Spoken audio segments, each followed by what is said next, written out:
A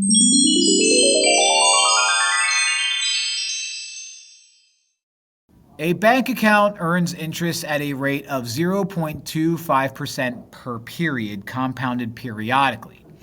Let the initial deposit be P and the account balance after T periods be A. So the traditional formula for continuously compounded interest is the total amount A equals P times e to the RT. A is the total amount, like here. P is the principal, what you start out with. E is the number E.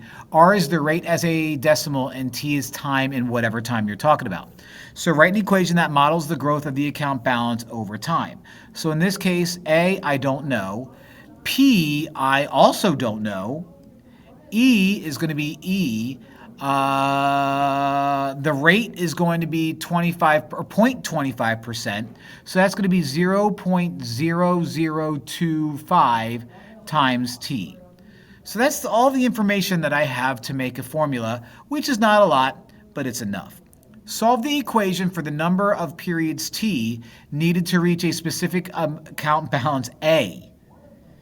So basically, I need to take what I got up here and solve it for T. All right? Let's leave ourselves some space. A equals P times e to the 0.0025 T. First thing I'm going to do is divide by P.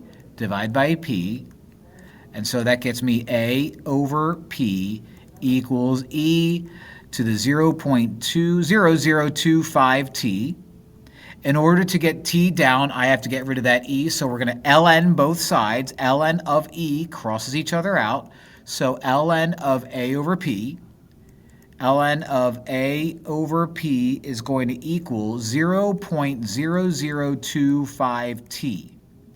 Now, in order to solve for T, what I need to do is divide both sides by 0.0025.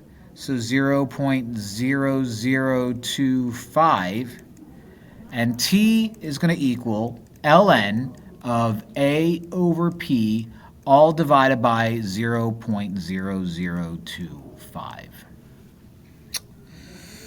Now that is a fraction, and I could probably, I think that would be, I think if I multiplied that by 400, that would cancel it out. I don't know. I'm leaving it like that.